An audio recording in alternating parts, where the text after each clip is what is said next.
In this video, we're going to write our first Android app. To get started, we're going to be using an app called Android Studio to write all of our Android code.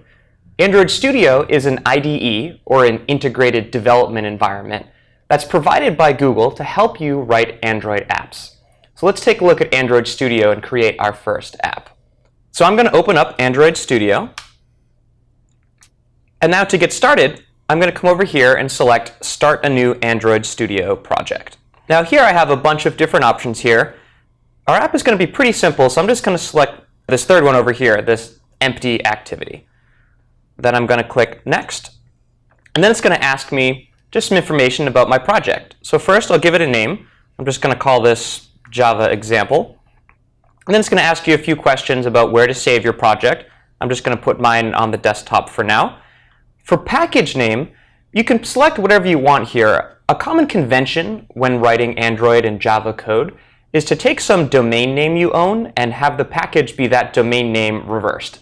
So CS50's homepage is cs50.harvard.edu, so I've selected edu.harvard.cs50 as my package name.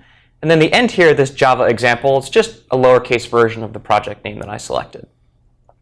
For language, we're going to select Java. And lastly, this minimum API level, this basically says what is the lowest version of Android you want your app to support.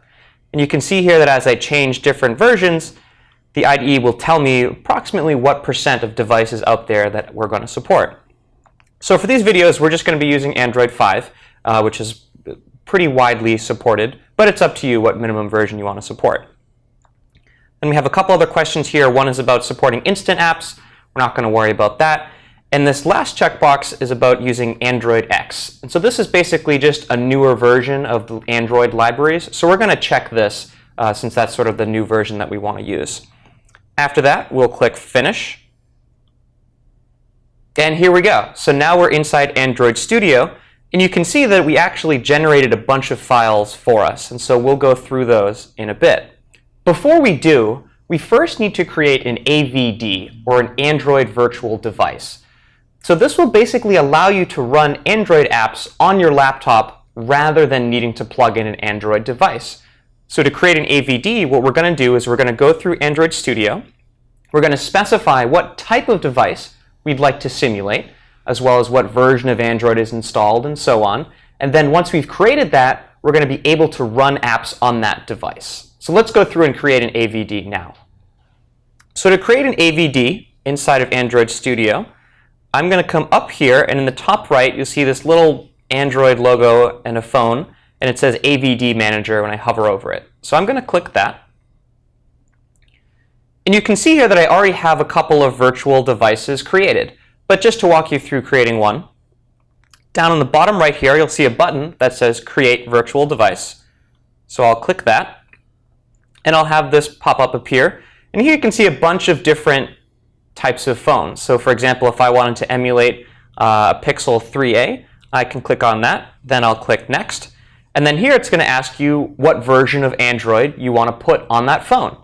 So up to you which version you want to use. I try to use a recent version. So I already have Android 9 downloaded. But if I didn't have Android 8 downloaded, I can just click on Download here. After you click Next, you have a few different options here around just some other sort of graphics options and some advanced stuff. You don't really have to worry about that. You can just click Finish to create your AVD. So before we get started writing any Android code, let's walk through a little bit of the syntax of the programming language that we'll be using to write Android apps. So we're going to be using Java when writing our Android apps. Google also supports this programming language called Kotlin. That's pretty similar to Java, but throughout these videos, we'll just be using Java. So Java is a little similar to C. It has some differences, but also a lot of similarities. Let's start by first looking at all of the data types available in Java. Some of these probably look really familiar. Much like in C, Java has int and char, double, float. All that stuff that you're familiar with is supported in Java. And Java also has a whole lot of more advanced data types like list and map that we'll get into in a bit. But the Java standard library, or the sort of set of objects and APIs and libraries that's provided to you by using Java, is really, really large. And so we won't go through everything in these videos, but we'll try to touch on some classes that you'll really commonly use while writing apps. So here's our first few lines of Java code. And here we're just going to initialize a few variables, and this should look really familiar. In this first line here, we're creating a new variable. Its type is a string. Notice that in Java that's capitalized. And then we have an equal sign, and the right-hand side is just the value of that string. Then the next line, we're creating an int, setting its value equal to 50, and then we can change that value using the same exact syntax that you used in C. Also notice that every line ends with a semicolon, which is something you're also used to from C. Conditions look pretty much the same. We can create another string variable.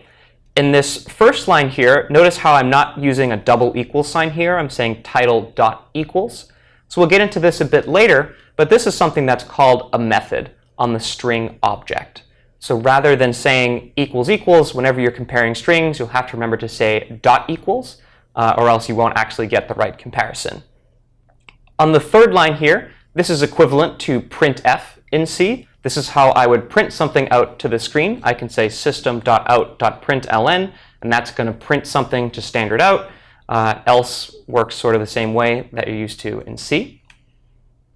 Next up are arrays. Again, pretty similar to C. In this first line here, I'm declaring an integer array called values. And then on the right-hand side, this is where I'm assigning an initial list of values to that array. So to do that in Java, I'll say new followed by int. That's the type of the array again. And then in braces, 1, 2, 3. So this syntax is a little bit different than what you're used to seeing. And then in the next few lines, I'm going to be iterating through that array. So unlike in C, Java arrays know how large they are. So I can just say values.length in order to get the length of this array. So there's sort of no need for me to pass that in separately. With any array, I can always get its length. And then the rest of this for loop should look pretty familiar. I'm creating a variable to start that I'm going to use as my counter variable to step through that array. I want to keep looping until that counter variable is less than the length of my array, because remember, arrays are 0 indexed. They start at 0, not 1. And then at the end of each loop, I just want to increment that counter variable so its value is 1 more than it was on the previous iteration. So hopefully all this looks pretty familiar at this point. Java also supports something called lists. And you can think of a list as basically a dynamically sized array. So where arrays, once you initialize them with some values, it's really hard to add on one or remove a value. With lists, it's actually really easy to add and remove values. So in this first line, this is the syntax for creating a list. So we're first saying my type is list, and then you'll see in angle brackets here, we're going to specify the type of the element inside of the list. So this is a list of strings. So I have list, and then in brackets, string, which is just the type. Then my list is called values, and then I'm going to be creating a new instance of a list. So that's why I have this new operator. And the type of list I want to create is an array list. Java supports a few different types of lists. Array list is the simplest, and so we're just going to use that. Then in these next two lines, I'm going to be adding an element to that list. I can say values.add1, values.add2, and after those two lines execute, I now have a list of strings with 2 elements. So you can see I'm dynamically adding elements to that list. Then to iterate over that list, this is called a for-in operator. Basically, it's just a shorthand for that for I equals 0, I is less than I plus plus syntax we just saw.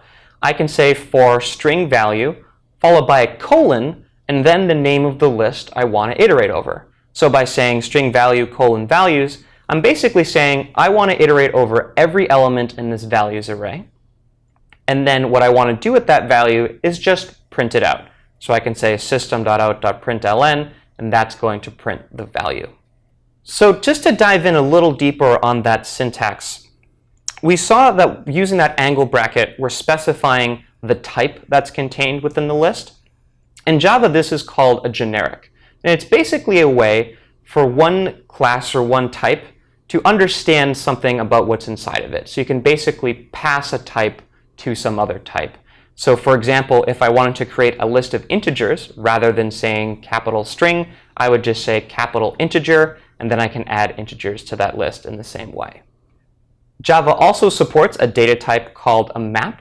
In other languages, this might be called a dictionary, or in JavaScript, an object. And the syntax is pretty similar. You can think about a map as, rather than just being a list of values, a mapping from some key to some other value. Much like a dictionary maps words to definitions, our Java map is going to be kind of the same concept. So in this first line, we're creating a map. And this time, inside of my angle brackets, I'm specifying two things instead of one. And that's because we need to give the type both the key and the value.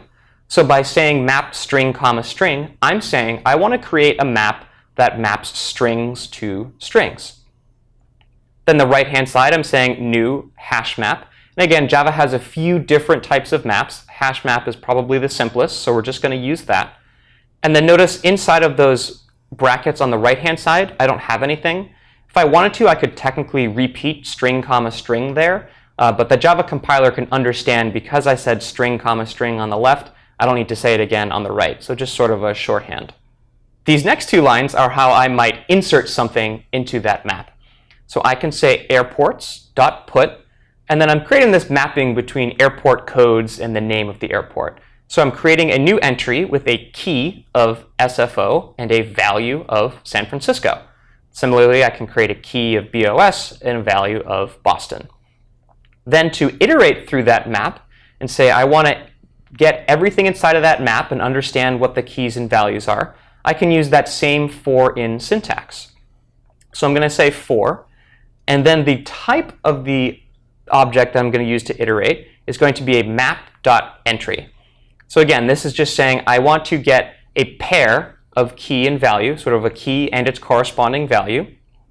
And to do that, I'm going to say airports.entrySet, and that's just going to give me a list of those pairs. So once I have that list, it's really easy. I could just say .getKey or .getValue, and those are going to do exactly what you'd expect, either get the key or the value for each entry in that map. So if I were to run this code, what this would do is this would print out first SFO, followed by a colon, followed by San Francisco. That would be the first iteration of the for loop. Then the second iteration of the for loop would be BOS, Boston. So we basically just walk through that map, and we can do whatever we want with each key and value. So list and map are actually something called classes in Java. And when we're writing Java, we're going to be writing a lot of our own classes. You can think about a class as basically a struct that can also have functions attached to it. And when we write a function inside of a class, we're going to call that a method. So here's the syntax for creating a class in Java. So we're going to start by saying public class. This public says that other classes inside of your application can also use this class. You might also say something like private class if you wanted to say this class is private, I don't want any other classes in my application to use it. But public is a reasonable default. Then class, then the name of your class. So here we're creating a class called person. Notice that the class is uppercase, just like list and map were. And that's just sort of a Java convention to start all of your classes with an uppercase letter. Then we'll use an open brace to start the class. Now this class has one field. And this field is of type string, and we're calling it name. Last, we're going to create what's called a constructor for the class. And the constructor is basically a special method that's going to be called when you create a new instance of that class. So here, my constructor takes one parameter. It's a parameter of type string, and we called it name. And all my body does is take the parameter that's passed in by the user and save it. So that way, later on in other methods of the class, it can use whatever the user passed in to start. So by saying this.name equals name, I'm saying I want this name field that I've declared on the second line here, I want the value of that to be equal to whatever the user passed in. And now to use my class, we can look at this last line here. where it starts with a type. My type now is person. I've basically defined a new type by creating that class. The name of that class is person now with the lowercase letter, since, again, that's just sort of a convention that objects or instances of a class will start with lowercase letters and the classes themselves will start with uppercase. Then I'm saying I want to create a new and then person again, and by passing in Tommy, I'm going to invoke this constructor with the value Tommy. So I mentioned that classes can also have methods, and so here's an example of that. Let's say that we still have that constructor and that field name just as before, and now I'm going to declare a method on this class. So we're starting by saying public. Again, that's so that other classes using an instance of this class or an object can call this method. Next is the return type of the method. It's just void, which means we're not going to return anything. And then the name of the method.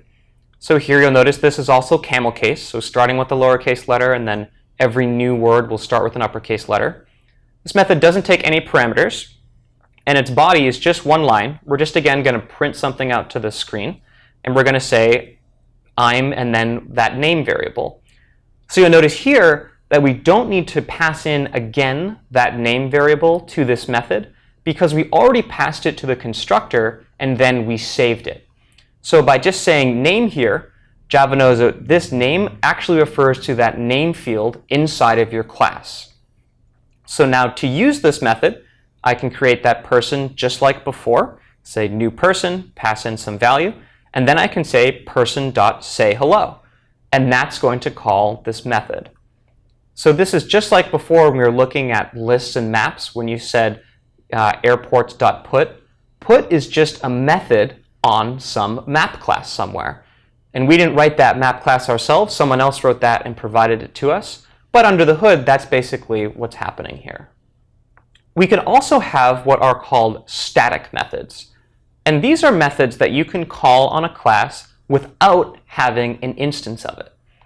So instead of saying public void wave, I've just said public static void wave here. We can define the method in the same way. The body of the method is just like any other method. But then to call this method, on this last line here you can see, I'm saying capital person, so that refers to the class, dot wave. And so here we didn't have an instance of that class. We're not using an object. We're just referencing the class itself, and we're calling wave. And this can be helpful if there's any methods that you have in a class where it doesn't really make sense to instantiate a class, or it's just sort of unnecessary to have an object around. And that's where a static method might come in handy. One of the more powerful features of classes is inheritance. An inheritance allows you to say, I have some base class or some parent class that defines some fields and some methods, and I want to take that class and modify it a little bit. So maybe I have some other class I need to write that's really similar to that first one, but I want to change some of the behaviors in this new version and keep some of the other ones. So let's walk through an example.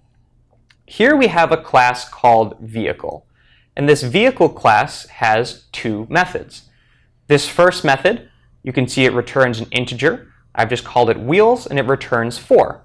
And this says, okay, for every vehicle, it has 4 wheels. Then I have another method called go. That's just going to print something out to the screen and not return anything. So nothing new here. This is just a regular class, and we can instantiate that class or create an object in the same way and call these methods in the same way. But let's say now that I'm writing a class to represent a motorcycle. And a motorcycle is basically a subclass of a vehicle. You can think of a motorcycle as a type of vehicle, meaning it shares many of the same properties, but some things are a little different. So to capture that, I'm going to start declaring my class in the same way. I'm going to say public class motorcycle, and then I'm going to say extends vehicle. So this in Java is how you're saying this class inherits from this other parent class or superclass. And after I say extends vehicle, now my motorcycle class has access to everything that was in that vehicle class. So I could say motorcycle.wheels and get back 4, motorcycle.go, and it would print out something to the screen, just as I could with vehicle. But now what I want to do is override that wheels function, because motorcycles have 2 wheels and not 4. And so to do that, I'm just going to basically redeclare this wheels method. I'm going to say public int wheels, and then rather than returning 4, I'm going to return 2.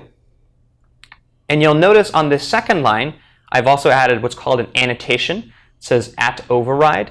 This is basically just a signal to the compiler, telling the compiler that I just overrided this method. If I forget the override, that's okay, but it's really helpful because if I had this @override and I tried to override a method that didn't exist, the compiler would tell me, hey, you're not actually overriding anything, you probably messed up somewhere. So whenever you're overriding a method, it's really helpful just to add this @override before you do that. So that's extending classes. And in Java, you can also have something called an interface. And you can think of an interface as basically a list of methods that some class has to implement. And if they don't implement all of the methods in some interface, the compiler will tell you, hey, you have an invalid class here, you're not implementing one of these methods that you told me that you were going to implement. So here's an example. So we'll start our interface with public interface, and we're going to name this teacher. And now inside of this interface, we just have one method. It has a void type. It's called teach. But what's interesting about this is there's no method body here. We haven't specified at all what it means to teach. We've just said in order to be a teacher, you have to know how to teach. It's basically the same as signing some contract, saying if you're going to use this interface, you promise that you're going to implement this method for me. So now to use this interface, it's pretty similar. We can say public class CS50 teacher implements teacher. And this says there's some interface, I'm implementing every method inside of that interface. And the class can implement as many interfaces as it wants. I could have said teacher, comma, and then some other interface. But we can only ever extend one class. So in Java, you'll see really commonly lots of interfaces, and classes can conform or implement a bunch. But when you have a base class or a superclass, you can only have one per class. Now to implement this interface, same as before. We're just going to declare a method in our class with the same name and the same type as that interface. So I'm going to say @override just to make sure the compiler would tell me if I'm overriding it incorrectly. Public void teach. And then this method's probably a little complicated to implement, so we're not going to worry about that right now. So now let's return to that line we had before where we created a new list of strings. And hopefully this is going to make a little more sense now. On the left, list is actually an interface. So we want to say that the type is something that conforms to the list interface or implements everything inside of the list interface. These brackets, remember, are a generic. It's a way of telling the list interface, or this instance of a class, I want you to know that you're going to contain strings. And string is a class, and so we're passing on that class to this other one. And then the right-hand side, this new array list, this is actually a class somewhere that implements list. So that's why the left and the right-hand side are different.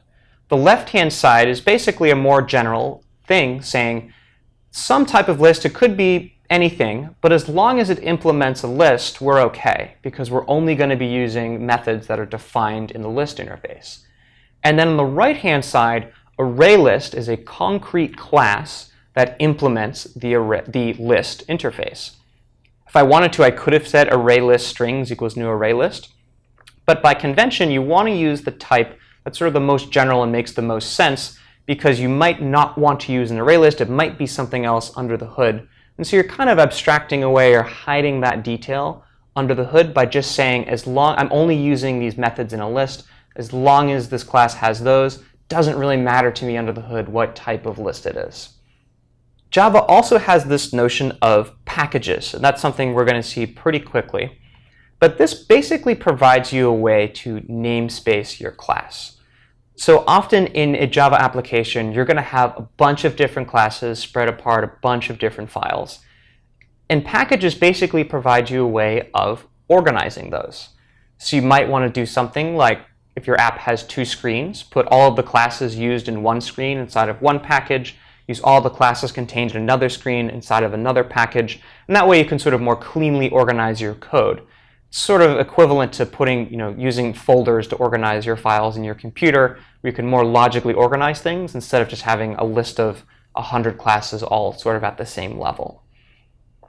So that's package, and then to use a package, we're going to use this import statement.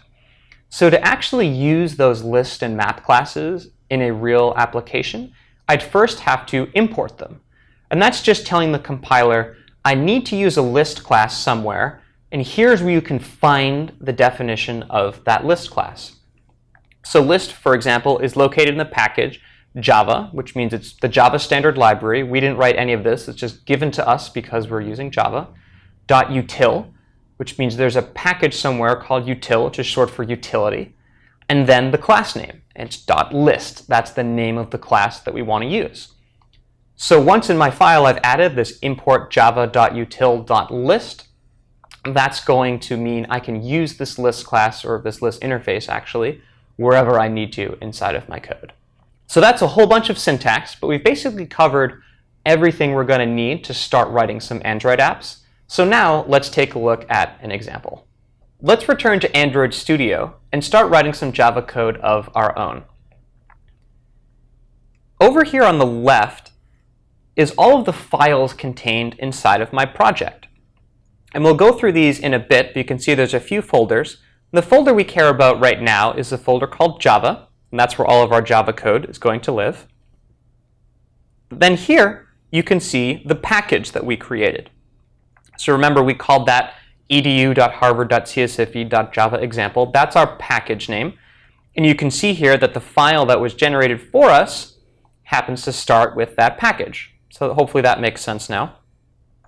And then the class that we've created is called main activity. Looks like it extends some other base class called app_compat_activity.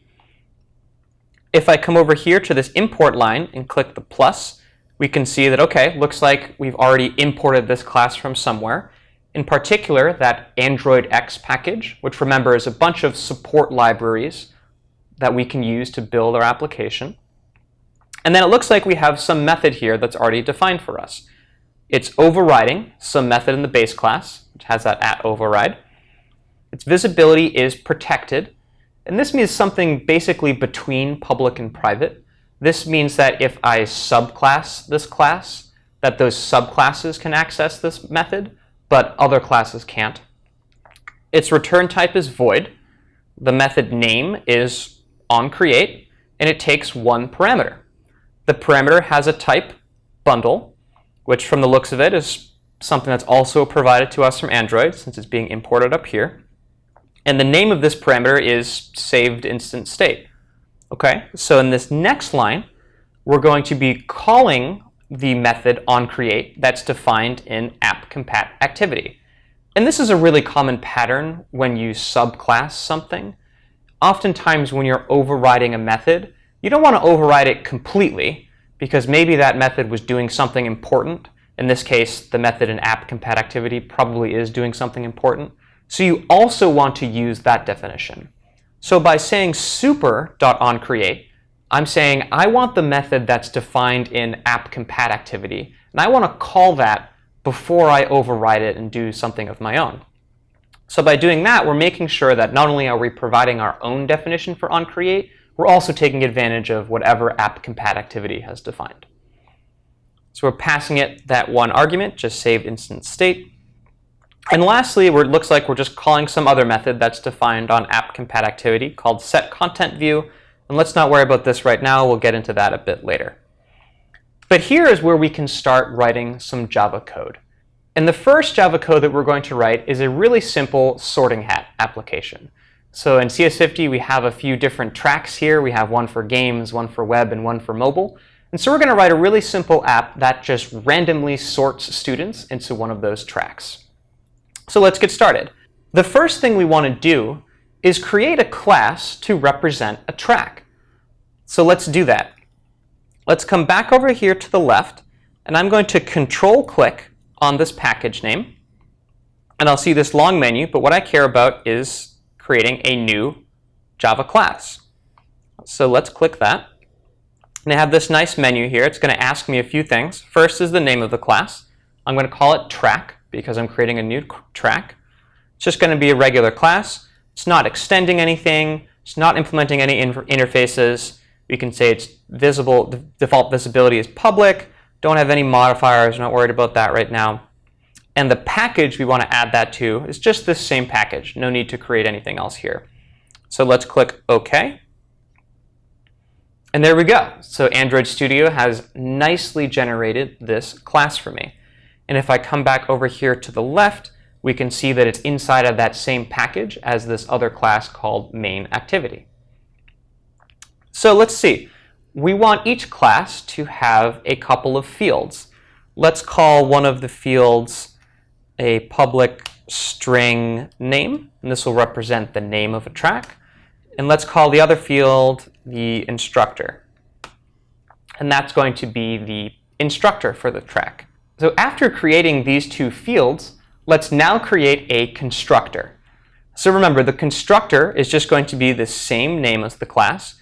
And you'll notice Android Studio has this really nice autocomplete. That's something you should definitely take advantage of while you're coding. So as I started typing track, Android Studio recognized, hey, we've got a class called track. Maybe you meant to type that. So if I just hit enter, it's going to autocomplete for me. So now let's add those two parameters, one called name, one called instructor. Again, autocomplete being helpful here. And all we want to do is save those two things. So we can say this.name is name, and this.instructor is instructor. Using the autocomplete, you can look like you're typing really fast and impress your friends. So that's it for this class. We're not going to put any methods on this quite yet. We're just going to say it's basically a container for these two data types. So now let's come back to main activity. The first thing we want to do is create a list of tracks. So let's do that. Let's say we have a new list. Again, Java being helpful here. In this autocomplete, if I just press enter, we're going to have something really cool happen, which is that Android Studio automatically added that import for me. So when I hit enter, not only did it type the word list, it also added this import to the top of my file saying import java-util.list. And again, that import is necessary for me to use this class, so Android Studio is just being helpful with that. Okay, so we have a list. Remember, the type of our list is a track because it's a list of tracks. That sounds good. Let's call our variable tracks. And then same as before, let's just create a new array list. So we'll say new array list. If I hit enter, notice that it was imported automatically. And that's it. We don't have to specify the type again on the right-hand side. We can just do this left-right bracket thing. Okay, so now let's add some tracks to this list. So remember, we're just going to say tracks.add. And then we want to create a new track that takes two parameters. The first one is the name of the track. And again, Android Studio is just being a little helpful here by putting in that name prefix. This actually isn't part of the source code. This is just something that's displayed in the IDE. But it's helpful just to remind you what those variable names were called. So let's create the mobile track. The instructor is Tommy. Again, being helpful with these parameter names, but this is not really part of your source code. You don't need to type name : anywhere. So that's our first track. Our second track is the web track, and that's with Brian. And the final track is the games track, and that's with Colton. Okay, so at this point, we've now created a class to represent each track. We've created a list of those tracks, and then we've added these 3 instances of those tracks to that list. That looks good. So now let's create a list of students. So rather than saying track here, I'm going to say string, since we'll just represent each class as a string. And you'll notice here that I don't need to import string. That's actually imported for me automatically. There's a package in Java called java.lang, and everything in that package is automatically imported, so no need to import that manually. So then we'll call them students. And again, let's just sort of add some strings here. We could say new array list, But there's also a nice shorthand I can use in Java. Rather than saying new array list, add, add, I can use this other class called arrays. It's also in java.util, imported automatically. And there's this method on the arrays class called asList. And this is an example of a static method. Notice that I didn't say new arrays anywhere. Arrays is just the class itself. And now I'm calling this static method. And now I can just actually put in a list of strings. So I can say, let's just pick 3 totally random normal names like Harry, Ron, and Hermione. And there we go. So this is actually going to give me back a list of strings. So now we want to do 2 things. The first thing we want to do is randomly assign students to tracks. And then after that, we want to print out the resulting assignments. So to do that assignment, we're going to use a map. And this map is going to map strings, which represent students, to tracks. So let's declare that map. So we're going to say map, imported automatically. And remember, this time we need to specify 2 different types. The first type is the type of our key, which is a string. And the second type is the type of the value, which is a track. So we'll call this map assignments. And then we'll say new hash map. Again, map is the interface here. Hash map is the class. Don't need to specify anything on the right-hand side. All right, so now we have this map. It's empty, so let's put something in it. So to do that, we're almost surely going to need to iterate through all of the students. So let's use a for loop for that and say for string student in students. So now that's just going to walk through that list one by one. And so what I want to do with each student is I want to figure out how to get a random track. So luckily, Java, again, has a nice class that's part of the standard library that we can use. And that class is called random. Also located in java.util, I can just say random. Let's just call this object random. And it's going to be a new instance of the random class. Constructor doesn't take any arguments, so we can just say that. And now to generate that random number, I can just say my index is going to be random dot next int. Again, autocomplete helping me out here. And this is going to take 1 argument. And this argument is going to be the maximum random number that you can generate. And so that's just going to be the size of my list. So with the list object, I can just say .size. That's a method that's defined on lists that will give me back an integer value representing how many students are in the list. So now that we have this index, let's use it to get one of our tracks. So I'm going to say assignments.put, just like before, and autocomplete here again, reminding me it's going to take 2 arguments, a key and a value. My key is going to be a string, and that's the current student that I'm iterating. And the value is going to be one of the tracks. So to get a value out of this array list, I'm going to say tracks.get. Pass in that index, and that's going to get me an object out of that array. So notice here that in arrays, you can use that square bracket notation. The array list is just a regular class that has methods defined on it, and get is a method. You'll oftentimes, while writing code, you'll much more frequently use lists and maps compared to raw arrays, but they're there if you need them. OK, so at this point in our code, we have defined a list of tracks, we've assigned students to those tracks, and now we just want to print everything out to see what the result is. So to do that, we're going to use another for loop, this time iterating over the map. So we're going to say for, again, we have map.entry, and this is basically a class defined within the map class that represents a single pair of key and values inside of the map. The type of this is going to be the same. It's going to be mapping a string to a track. We'll just call this entry,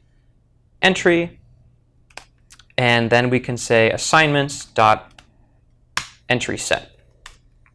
So this entry set is going to return a set, which is very similar to a list. It just says that everything in this list is unique, but for all our purposes, it's just a list. And so now that I have this entry, I just want to print it out to the screen. So when you're writing Java code, we saw before we had that system.out.println, and that's a way to just print a standard out. When you're debugging Android code in Android Studio, there's another class you can use called log. And log is basically going to allow you to print to this special area in Android Studio, and you can search over logs and navigate them a bit more easily. So we're going to use that. So we're going to say log. It's this class defined in android.util. And then there's a bunch of methods defined on this object, and a bunch of them have a single letter.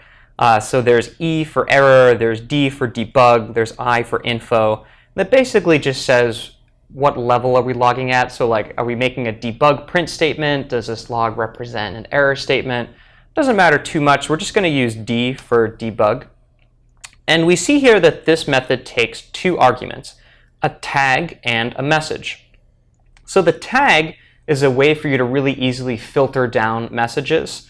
So when we launch our Android app, you're going to see that a bunch of stuff is going to be logged, and much of it is going to be from the system or from other libraries we're using.